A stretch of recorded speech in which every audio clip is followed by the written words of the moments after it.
Hi, and welcome to episode 13 of Getting Creative with Lytro. I'm your host, Andrew Sale, and this is my friend Dave. Hey, Dave, how are you? Hey, Andrew. Good morning. How's it going with you? I'm doing all right. I'm doing okay. The weather just keeps going up and down here in San Antonio, and I don't love it. Oh, It just seems like I'd rather just get into a rhythm. Give me 3 weeks of cold, give me 3 weeks of hot, whatever it is, but don't give me a day of cold and then a day of sweaty. Like that's just not fun for me. That's okay. We'll digress because no one's here to hear me talk about the weather in San Antonio. Everyone's here to hear us talk about this show that is all about the collaborative crossroads of marketing and brands and the creatives and storytellers that they work with. In this episode, we are really excited to sit down with visual development artist Brie Schmida. Brie has an incredible story of how she found her way into being a creative professional. We're going to learn about how a change of plans due to health issues and hardships ultimately led her to one of the most sought after production studios in the world. And we'll also take a look at some practical steps to what it looks like if you find yourself having to pivot and how you can make the most out of whatever situation you find yourself in. And so that's enough from me. Let's welcome our guest because we are super excited to talk to Brie Schmida. Ladies and gentlemen, welcome Brie to the show. Bree, Hello. so Giving you nice my to own have you round of here with us. applause. Thank you. Brie, we are so excited to chat with you. When we knew that you were on the show, the whole community was ecstatic because we love you, we love the work that you do, and we're excited to hear your story. I know I'm excited to dive in a little bit deeper and learn a little bit more about you. I did meet you at Lightbox briefly in our, what did we call it? The Lytro Lounge, right? Like our booth Lo- was the lounge. Yeah. Lovely Lytro Lounge. Yeah, the triple L. And you stopped by for a little bit, so I did get a chance to meet you. But for everyone who didn't get a chance to meet you at Lightbox, why don't you just give us a little bit of a background of who you are, the Wikipedia page, and then we'll dive into all the details later. Sure. Um, well, as of right now, I'm a visual development artist, which is very exciting because it's kind of one of those things that you dream about, and then it came true, and I was like, I don't even know what I'm doing here, and I still kind of don't know what I'm doing here, Yeah, but join the club. Join the club. yeah, I'm along for the ride and I'm enjoying it, and it's a lot of fun. And you learn something new every day, and it's just really enjoyable. Yeah, I just moved to Los Angeles recently with, you know, my dog Olive, who's a lot of energy. And so anytime that I'm not drawing, I'm probably spending with her, trying to keep her from doing a whirling overturn of my life. What kind of dog is it? I know Dave, you are dog people. Well, I have a menagerie over here, but yeah, I'm a big fan of dogs. And Bree, you now live in the neighborhood, so I've got some hiking spots that I can tip you off to that are really great for your dog. So, Yeah, and you've got some goats I can come hug. oh yeah, totally. If I may, I'll roll back a little bit on the past and life and times of Bree Schmida. Um, we started Lytro as a company that was designed to at the start really help illustrators. Our first cohort was illustrators, and so when we started recruiting illustrators, I tapped um, some of my cohort from the animation world, and including one of my favorite artists, a guy named Craig Elliott, and he told me that I should check out a couple of young artists, and Bree was one of them. And Bree hadn't had a lot of experience, but looking at her work, she was exactly the kind of illustrator that we were looking for. Someone who was hungry and had really solid skills. And so Bree was one of the first Lytro artists. I think you were probably one of the first, I don't know, 25 or 50 Lytro artists to come on board and start doing work with us. And at the time, she was living on her family farm near Santa Cruz. So Hmm. maybe tell us a little bit about what that was like. And I know that we're going to get more deeply into some of the challenges that you've had that have led you to where we are now. Um, as you say, like you're a concept artist for Marvel Studios. every artist that you meet wants to be a concept artist because that's the place where your imagination gets to bubble up and you get some freedom. But Marvel is one of the top storytellers in the biz right now, and so you went from being a kind of farm gal to one of the, a position that's one of the most coveted in the artistic industry. And so maybe talk a little bit about your origins on the farm. Yeah, so I grew up milking goats before school every morning, by hand, just as you do, covered in hay, feet in your boots with no socks, that kind of thing. Um, On just cold kind of, mornings, and oh, like absolutely. an hour and a half, maybe an hour from the big city. So like you were living in a parallel world. Yeah, a world that most people are very confused about when they visit because they have so many questions about just how farm life works and how animal raising works, and sometimes they have questions that make me laugh a lot. And it's really fun to see people kind of go, "Oh, really?" when they realize that I've grown up in such a different world, which Right. I really miss it. Yeah, it was a working farm. So what was your product there? So we are still a family farm. So we don't sell to big companies or anything. We just kind of raise for our own benefits. And it started out with my sisters and I in 4-H, and we were doing dairy goats. And I got my first dairy goats when I think I was 9, and it was the most exciting thing in the world to me. They were miniature dairy goats, Mm. and we started doing the whole breeding thing, and would have babies, and we'd milk them, and we'd make, cheese and soap, and or my mom makes soap, and it's the greatest stuff. And we raise a huge garden, and that kind of turned into, okay, we have goats, we have chickens. We kind of explored, okay, what can we do now? And my parents decided, oh, well, let's try raising our own meat. And so we were able to start doing that in a really humane way where, our meat doesn't come from the factory farms, it doesn't come from the feedlots, and our animals are allowed to live their best lives out in the grass and the sunshine and for the time that they're with us. And it's really nice to be able to give them that while they're with us and, take good care of them. That's such Hmm. a sweet way of communicating that.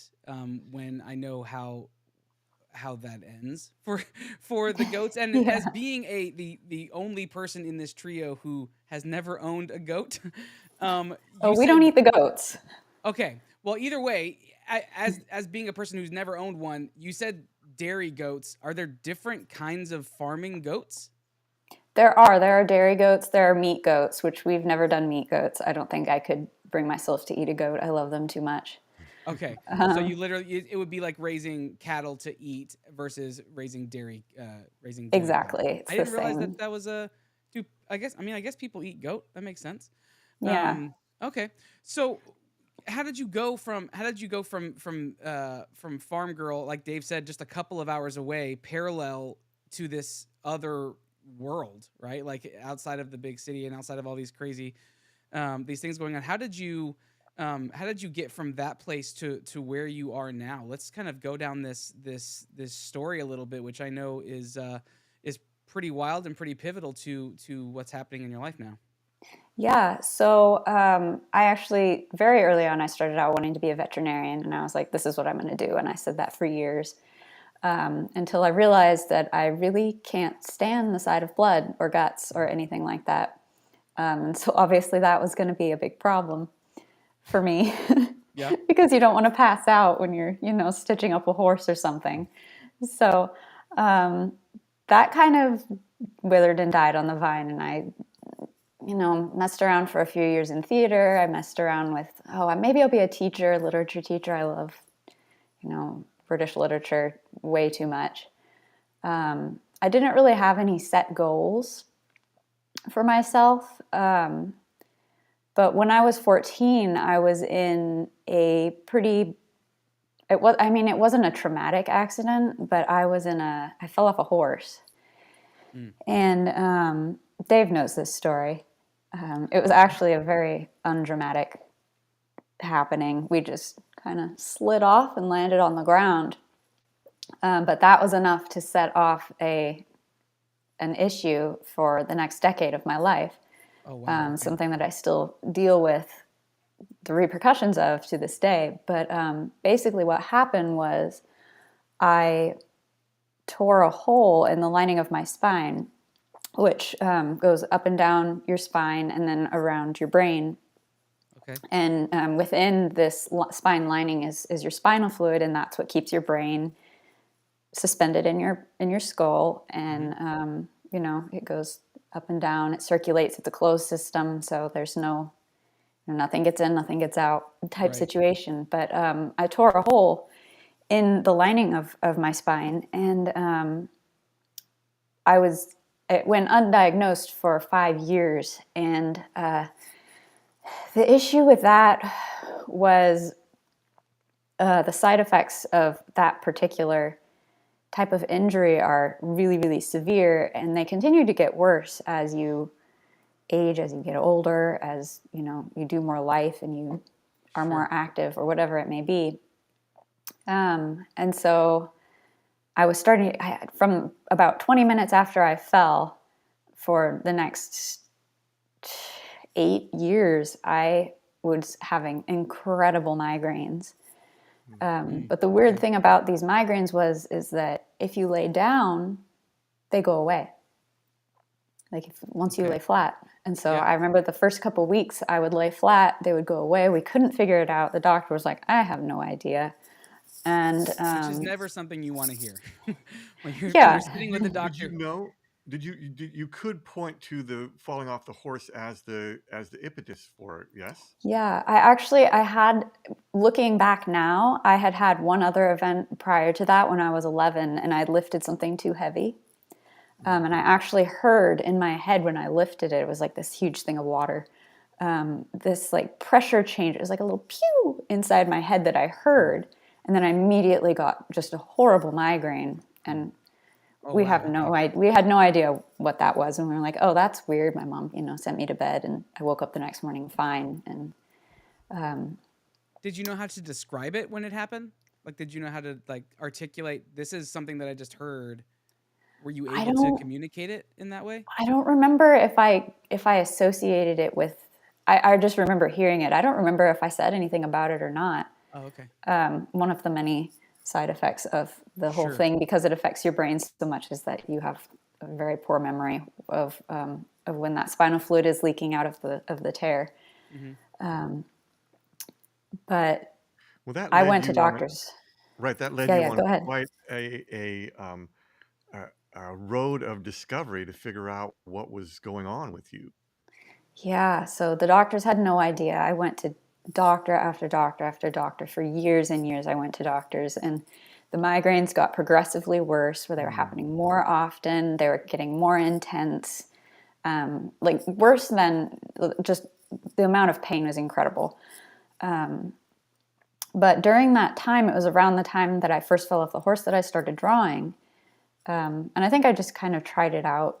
It was kind of a thing that the girls in my group were doing, was just kind of, everybody has a sketchbook, and we sketch. But then it kind of grabbed hold of me, especially as I couldn't be active anymore. I'd been very active previously to that. I'd been swimming, competing in swimming, all sorts of things, and I couldn't do what I liked to do anymore. And so it was kind of an escape from the rest of the world, and from that pain, when I was able to, be up and draw.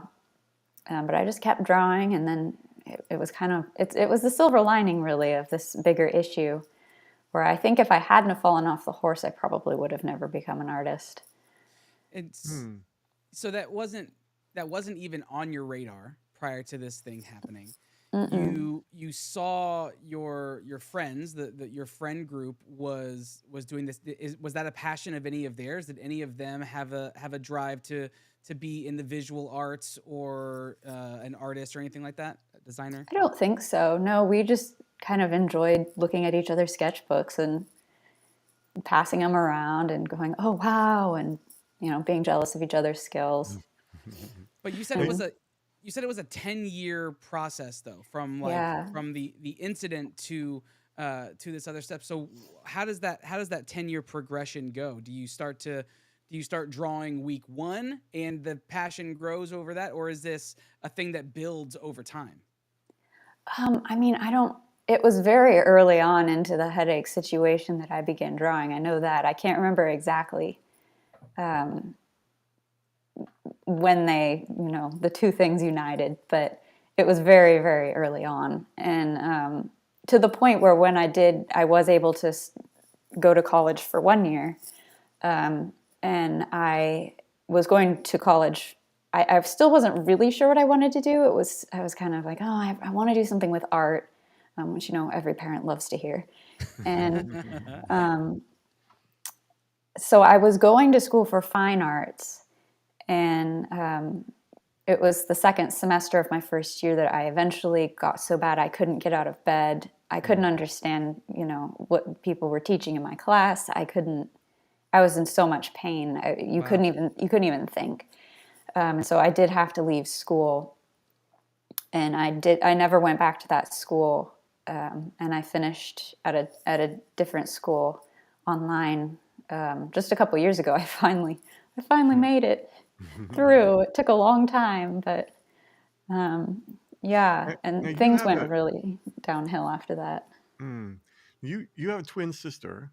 No, I don't. Wait, you have a sister. I have a sister that looks a lot like me, but we're 5 years apart. I have two What it sisters. was. Yeah, I meant You the have one. a 5-year Right, different but twin sister. right, but Exactly, yeah, yes. you look a lot alike. Yeah, we do. That's what the mistake was. Yeah, right. Do you feel like you had a community and your family supporting you through this? Like that must have been really challenging, those formative years in high school when there's a lot of energy for, getting out and playing you had to suffer through these challenges and not knowing what was going on. What helped you get through this along with drawing? Did you feel like you had a good community?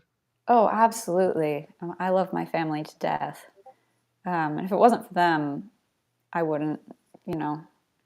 I mean, I got to a point where I had to have help getting out of bed, Mm. and they were always there for me. I mean, I probably wouldn't have survived without them, because you get to the point where you can barely walk. So Yeah, and you said that your only reprieve from this was laying flat on your back, like laying down. up to a S- point, and then it got too bad. Even that didn't help. So there was Mm. there was a threshold that even surpassed. How do you how do you learn to draw laying down? That's a whole nother like unique perspective on this that like I'm trying to like wrap my mind around that. I've been drawing my whole life, but I've drawn sitting up. I've drawn sitting at a table, and it's even hard for me to understand how Dave, you as an animator, draw and paint on easels where it's like this. I'm used to flat, like I'm like lean over flat on a table. So trying to flip all of that and doing it on my back, that's mind blowing to me. So what was it like learning a discipline that's different than how most people actually achieve that discipline? I mean, I didn't learn everything on my back. I did it sometimes, but usually if I was on my back, I was in too much pain to be drawing. Mm. But there were times where I was in bed and I was like, I just want to draw, and so I would get out my sketchbook and try. But Just going after I'd it. usually push through the pain to try and do a drawing Uh, sitting Dave's up. Dave, correct me if I'm wrong, but you believe that there's this sense of kind of getting outside of yourself, kind of does something to what you're capable of doing, and you can stretch your limits and you can stretch your abilities. Brett says something like that in the chat right now. He's saying that your story is these talents that we all have waiting to be unlocked and discovered is a reminder to keep trying new things. And I think that's exactly right in your story, Brie, because this wasn't on your radar. It's now a thing that you do full time. This is your profession. You are in this world, and none of that would have happened, like you said, had not you slid gingerly off of the back of a horse, and this whole thing. It's not to say that that's great or that you would have wanted that for yourself or that you would want that on No. anybody else, but the outcome of that ultimately has unlocked this new thing in you, and so as you jump into this new world where you're doing this job and you are a visual development artist, what does that actually mean? Like, what kind of work do you do as a development artist? So I really enjoy doing things like, especially in my personal projects, I really enjoy doing things like prop design, set design. It's so fun to come up with a world and then just fill it with as many things as you can think of, Yeah. and they don't have to be real things. And so I love when I'm creating a portfolio story or just a project for myself. I love to see how weird I can get or how different I can get. I like to find the beauty in the ordinary, but I also like to add a little twist of weird and maybe a little whimsy. Hmm. And the great thing And is there's no rules. right, you're building a world. I Exactly. want to roll back a little bit and explore a little bit about the transition from joy to professionalism. Like there's this joy that you have when you're drawing, and then I also want to cover a little bit about like was there a breakthrough for you where you got a diagnosis where you felt like there was some healing? But let's start with this idea that you draw and it gives you a solution. Was there a moment for you where you were like, hey, kind of good at this. Maybe I could go deeper on this. Like maybe an art school is a possibility. Maybe this could be a profession. Was there this moment for you that you were like, this is bringing me enough joy that I want to dive deeper into it? You know, If I so, I do remember a moment specifically where I was like, people think I'm good at this. And I was at a class or something, and one of the girls who ironically lives down the hall from me now, huh, she saw me drawing and she grabbed my sketchbook and she was like, "Look at this! This is amazing!" And I was really embarrassed because I was like, "Oh, I didn't ask her to say this," but she was so sweet and she went and showed everybody, and everybody was like, "Oh, it's so good!" And I remember just going, "Whoa, people think I'm good at this." And that was kind of the first time where I was like, wait, maybe this is something that I could do and keep going with. right, because I see in your work, I can see the farmland in your work. I can see your appreciation for light and the relationship between an animal and a human. You know, you can see it in your work and how like, you know, someone on horseback in a field or, you know, the kind of villagey things that come in your whimsical work. Um, when you started to find this diagnosis, I know that you kind of had two tracks of research. One was art, and one was what is going on with me. Um, Yeah. was there another breakthrough there where you finally found like, oh, this is a spinal fluid issue, and that you could get some relief from it? What was that like? Yeah. It came at the point where I kind of had the crisis in college where I had to come home and we had no idea what was going on. The doctors were completely, they had no idea. Just normal everyday doctors. And we ended up hearing about this thing called a cerebrospinal fluid leak, which strangely enough matched all of the symptoms that I had, Mm. the insane migraines that would relieve when you laid down, the memory loss, the brain fog, just all of the different aches and pains you get. And I was able to get in to see a doctor at Stanford who was just starting to kind of build part of his career around specializing in this particular medical issue because his daughter had it. And even though it's a commonly, it happens a lot, especially to women who have just had a baby or to people who have had epidurals. It's it's pretty uncommon in general, but I think that those statistics are probably a little bit incorrect because it's so misdiagnosed. I had doctors look at my scans and tell me to my face, "You do not have a cerebrospinal fluid leak," and I definitely did. So the wonderful Dr. Ian Carroll at Stanford diagnosed me, and then over the course of 3 years, I had 5 spinal procedures. All of them failed. None of them worked. I won't go into the details of that specific procedure because it's not much fun, but it's very painful. And I'd wake up after each one, and by the fifth one, I was like, this didn't work at all. I can tell. Like you just I woke up. gained knowledge each time and experience to the point where you knew right away this wasn't the one. Yep. I literally woke up out of anesthesia and I was like, no, it didn't work.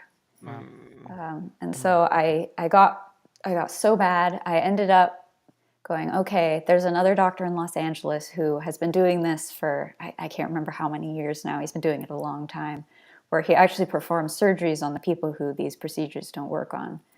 So I sent him my stuff and he went, oh boy, do you need surgery? And which was my biggest fear because I do not like any type of medical intervention at all. Sure. And this surgery, it turns out, the nurse told me, is one of the most painful surgeries you can get in the world. It is insane. And but I did do it. I had the surgery, and what they found in there, they were like, good grief. It was messed up.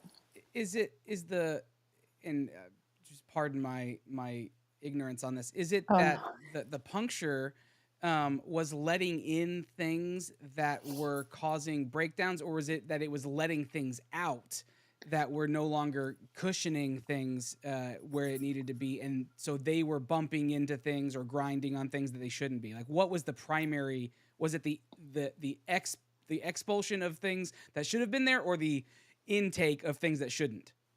So it was the expulsion. It's the loss of spinal fluid, Okay. which then reduces the pressurization in your brain. Okay. And it causes your brain to basically sag and kind of rest on your skull, which is excruciating. Yeah. It kind of feels like somebody's sucking your brain out the back of your head with a vacuum. Yeah. That's like the best way I can think of to describe it. And so then this surgery in Los Angeles was successful. It was. We didn't know for a long time because I had an incredible number of complications. I ended up accidentally blowing the surgery open from coughing so hard from one of the medications. It makes me cough really, really badly. And so there was a big scare there because they were like, you have spinal fluid leaking out of your back. You're going to get meningitis. Here's a bunch of antibiotics. Like, I was on, I think, 9 medications at one point. I couldn't get out of bed. The pain was unreal. And finally one day it just kind of, basically what happens is when you've been in low pressure symptoms for so long, once it's patched up, your body kind of does a 360 and you have too much pressure. So now I have the opposite. It overcompensates. Where exactly. And normally people it evens out eventually, but for me it's still there. And it's been 4 years since my surgery, and I've still got this high pressure. I can't lay flat. I can't sleep laying flat. So now it's the opposite problem. Yeah, so you've flip-flopped. Wow. And so you've had the surgery. You haven't found complete relief, at least physically, when it comes to that. But where does Marvel come along in this story? At what point do you get the first of all the gumption to go out for a job at Marvel, because this isn't an industry that you've been in for years. This is new territory for you, right? How do you get that gumption, and then what is it? what is it like to get that call back to join this team that is, like Dave said, I mean, this is a sought after studio. It's one of the most sought after studios right now in storytelling, especially, right? So what is it like to go from that when you're in the midst of all of this kind of turmoil and unsettling things, personally and physically? Talk us through that story and the, the origin of that. Well, I I think I would have to say that I owe pretty much everything I know and everything that I've learned to my mentor, who Dave mentioned earlier, Craig Elliott. Okay. I met him at Lightbox in 2019. I was just recovering from the surgery. I was skin and bones, but I was able to go. And I happened to meet Craig at a portfolio review. I was, passing my portfolio around to anybody who would look. It was a terrible portfolio. It was it was not nice at all. And I happened to get a really long block of time with Craig, and we really made friends. I just think he's the coolest guy ever. And for whatever reason, he saw something in me, and he took me under his wing, and he taught me pretty much everything I know. And he's the greatest guy. I'll ask him, a million and one questions, and he's always so patient answering all of them. And he'll send me resources and everything like that. And so it was through him that I was able to kind of begin my career, and be where I am now. But I mean, some of it was just work, but a lot of it was Craig. Well, it also is a testimony to your dedication to be able to be mentored. I think um, that's also a skill. I think you and Craig both have had some really challenging health issues, and so maybe there's some camaraderie there. Um, Definitely. he's had his own challenges, and I think uh, like him, I saw some really beautiful sparks in your work from the very beginning. Um, Thank you. to be that dedicated through the pain. I've even seen you do some pieces that are uh, kind of describing your condition. You did a little series on what you've been through. Um, do you find that like the the pain is or the challenges that you've been through is a motivator, or is it more that you um, do this art to move away from that sort of Hmm. thing? I think it would be the latter. I use it to, it's kind of my escape. And that's, I think, how I used it for many years, is that you can kind of go to this place where you're just thinking about what you're doing, what you're drawing, and you can get excited for the next step, and you can get excited for, ideas that you have, that don't take a lot of energy. And you can just go to a different place in your mind where there's no pain and you're just happy Yeah. drawing. Well, you have really done a ricochet then, like your level of pain has led you to be able to be that dedicated to land a job at one of the most coveted studios in the world. And I know that having that kind of mentorship sort of in your pocket is also probably really helpful. But what do you think are some of the challenges? You say that like sometimes you don't really know what you're doing. Do you get some good camaraderie from Marvel? I know you're working remotely mostly, but is there a studio space now that you're down in Southern California that you can go and kind of say, hey, what kind of pencil are you using, or what's that brush, or do you find that there's a kind of mentorship camaraderie at Marvel for you now? I think that wherever you go, there's a mentorship camaraderie. I think I found that artists in general are very open to being, to sharing what they know, and they're open to giving you connections when they can, and they're open to bringing you onto their projects if they're able. And it's something that I find that there's not a lot of job greed, I suppose I would call it, Yeah. where the competition isn't so much that people are willing to cut you out or, keep you from something because they feel like that you'll be a threat. Yeah. People You are know, just really open. I mean, that one of the things that we found, and I've said this before at Disney, was that um, collaboration matters. Like, collaboration is how you get good at what you do. And that we found that the fastest way to get good, the fastest accelerant to being excellent at what you do is through generous collaboration. Mhm. You see that with Craig and like the what happens to a creative when they share the things that they know is they get a little bit better about the things that they know. And so that sharing is one of the ways of improving your abilities. Um, Yeah. Now that you're in this place, do you find that there's others that you are able to contribute back to sort of pay it forward? I think I'm getting there. I would definitely love to help anybody that would ask me. And anytime I get somebody on my, social media or happens to come up to me if I have a booth at Lightbox or something, I'll gladly answer their questions or give them a portfolio review if that would be helpful to them. I'm not in really high demand because I'm not, one of the big guys, which is fine with me because I don't I don't really like to be known. Well, but Well, it But should be y- said that yeah. places like Lightbox, where you've had a booth, are incredibly exclusive. Like, there's a large demand. A lot of artists apply to be artists at Lightbox to have a booth there, and not all of them get accepted. In fact, a very rare amount. It's a very exclusive group, among which you have been the last few years. So Yeah. that is pretty exciting. Don't undersell yourself. And you saying, that you're not in high demand, like what you're doing right now on this show, talking with us, and for everyone who's tuning in now, and then the untold numbers of people who will tune in later and hear this talk later, you are paying it forward to them now just through your story, right? And your story is unique, but it's unique maybe in detail, but it's not necessarily unique in terms of challenge, right? Someone trying something new that was totally, a change of plan. And so this is an inspiring story. Your story is an inspiring story. You are thank paying it you. forward. You are a part of a community, and like Dave said, generous collaboration is key.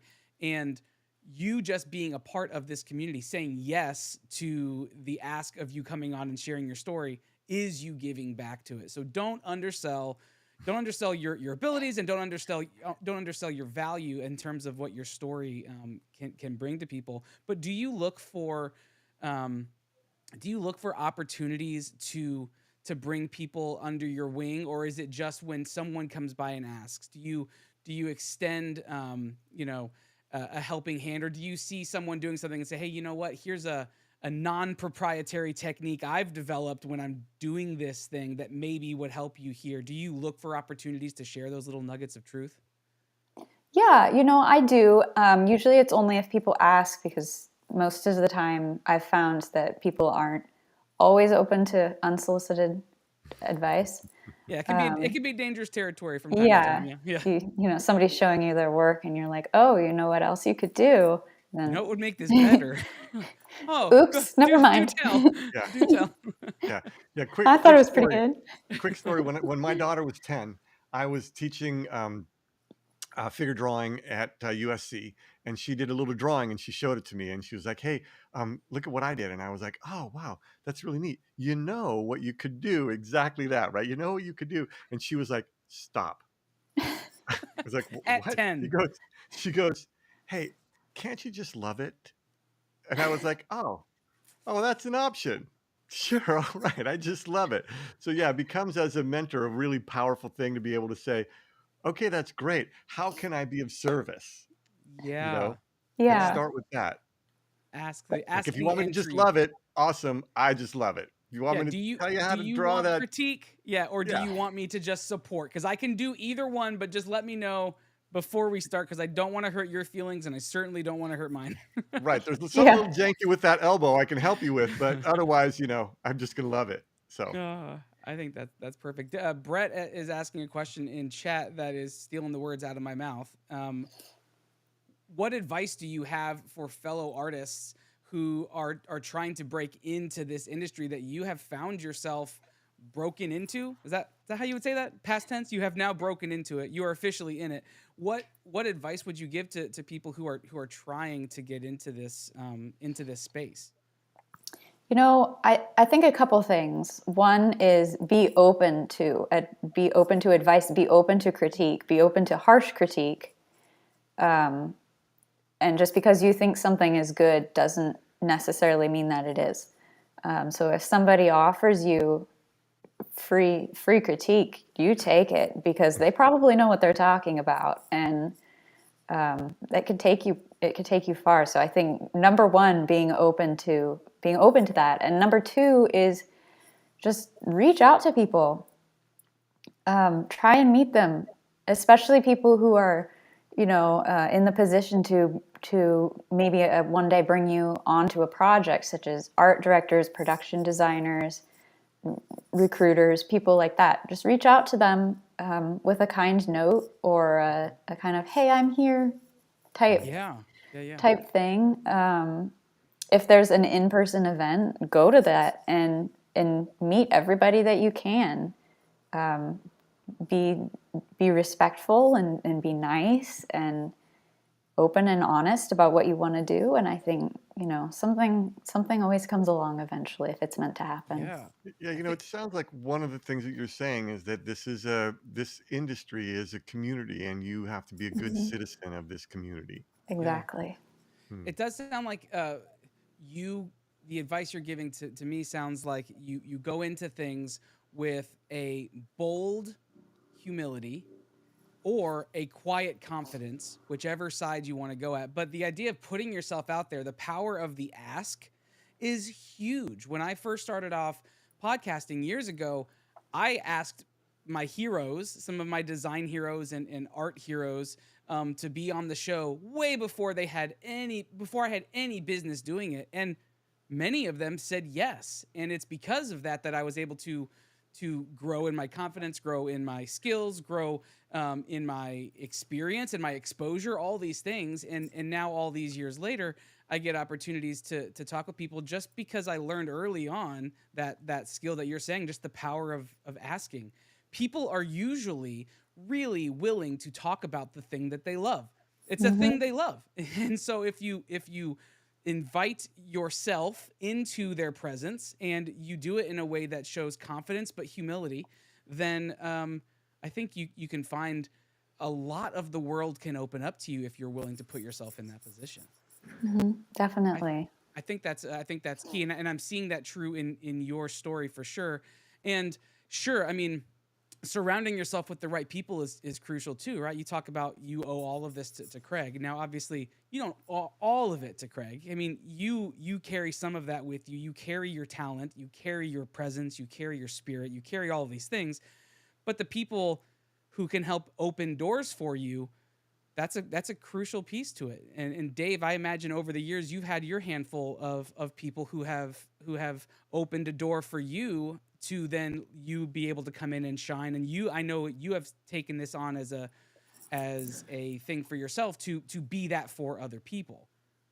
Well, but I also think that here's the thing. There's a Louis Pasteur said, "Fortune favors the prepared mind," and so that's where you are, Brie. Like you prepared, and so it's not like you know you just landed a Marvel job accidentally. It's like these opportunities arise, and you have to be ready to say yes to them. And so even we've said this before. That feeling you get when you don't think you're quite ready. That's what ready feels like you know and so you have opportunities, and you have to walk through and be prepared to perform inside of those, and you have done exactly that. It has been so fun to watch your rise when you started with us at Litro, like, I don't know, was it 2 years ago now? Maybe, is that Oh, at right? least, Is it yeah. possible? Yeah, it was like like maybe March of even 2020, You've Maybe. been probably. with us through all the logo iterations. Maybe. Or 2021, something like that. But yeah, you've been with us for a long time, and it has been super fun to watch your rise, to watch your skills develop, to watch the Thank commitment that you. you have, to know the pain that you've come through, and see you shine in the face of all of that. And I'm proud to know you, and I'm really excited about the work that you're doing. And one day, soon enough, I think you'll be able to share with us the magic that you're working on right now, and that's going to be really exciting. I know you can't do it quite yet, but Not yet. Yeah, we'll have you on as a follow up once all of the projects you're working on are announced, and we get to see the stuff that you've been doing all these months and years. I do have a couple questions before we get out. There's just general questions I want to know about you, right? So what types of media when you're not drawing, and you're not doing the stuff that's centered around work? What types of media are you consuming just to take in for enjoyment? Oh, it's got to be British murder mysteries. Okay, specifically Yeah. British murder mysteries. Okay. Yeah, that masterpiece theater really gets me. Is there a specific one that I like? Because I don't know that I'm deeply involved in this genre. But if I was gonna go watch one British murder mystery tonight, what would it be? Oh gosh. These are the hard hitting Honestly, I questions. think I think my favorite one has got to be Endeavor. Endeavor. Okay, I'm gonna make a Yeah. note. I'm gonna watch Endeavor by the next time we chat, Bree. I promise you, and I'll That's I'll let you there's know. a lot to catch up on. And then what kind of stories besides murder mysteries? What kind of stories do you like to tell? Oh, that's a good question. Um, Thank you. you know, I like to tell stories. Hmm, haven't thought about this before. I like to tell good stories. I like to tell unique stories. Okay. And less excited about like intense magic, Mm-hmm. and more excited about things that are a little bit more on the real side. Okay. I'm a big history buff, so I love history and I love literature. Again, if I could work on a Sherlock Holmes animated feature, I think my life would be complete.